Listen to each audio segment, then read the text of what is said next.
यह कहानी गोरिल्ला और गांव की एक कुमारी लड़की की अनोखी कहानी है। गोरिल्ला ने किस तरह से लड़की की आने वाली हर शादी को रोकता है और गोरिल्ला ने लड़की को अपने जाल में फंसाकर गर्भवती करके को जंगल में छोड़ देते हैं। कहानी बहुत ही मजेदार होने वाला है। कहानी को पूरा सुनिएगा, मजा आएगा।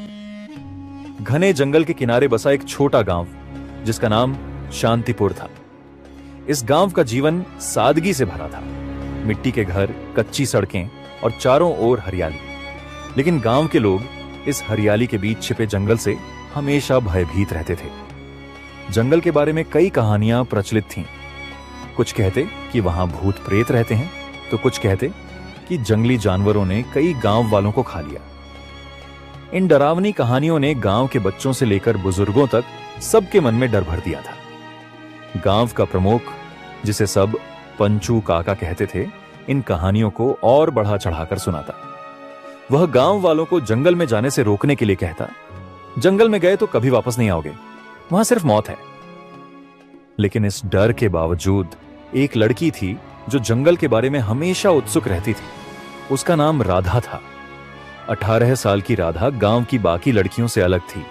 जहां बाकी लड़कियां घर के कामों में लगी रहती, राधा घंटों जंगल की ओर देखती रहती। राधा को बचपन से ही सवाल पूछने की आदत थी। उसकी मां अक्सर कहती, राधा, ज्यादा सवाल मत पूछा कर, लड़कियों को ज्यादा सोचने की जरूरत नहीं होती। लेकिन राधा मानने वालों में से नहीं थी। वह जानना चाहती थी कि जंगल में ऐसा क्या है जो सभी उससे डरते हैं।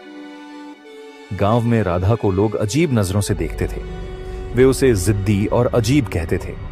लेकिन राधा को किसी की परवाह नहीं थी। उसकी सबसे बड़ी इच्छा थी जंगल में जाकर वहां के रहस्यों को जानना। राधा को जंगल की ओर हमेशा खिंचाव महसूस होता। सुबह जब सूरज की पहली किरणें जंगल पर पड़ती तो वह उसे घंटों निहारती। रात में जब जंगल से अजीब अजीब आवाजें आती तो राधा खिड़की से बाहर देखती और सोचती, क्या ये आवाजें जानवरों की हैं या कुछ और। वह अक्सर अपनी सबसे अच्छी दोस्त मीना से कहती, तू देखना, एक दिन मैं उस जंगल में जाऊंगी।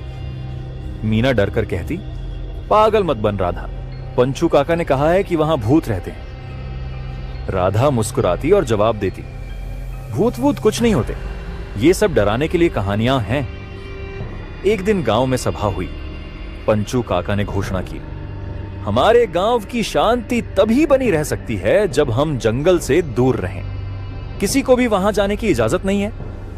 राधा ने साहस जुटाकर कहा, लेकिन हमें यह कैसे पता चलेगा कि जंगल सच में खतरनाक है या नहीं, जब तक हम वहां नहीं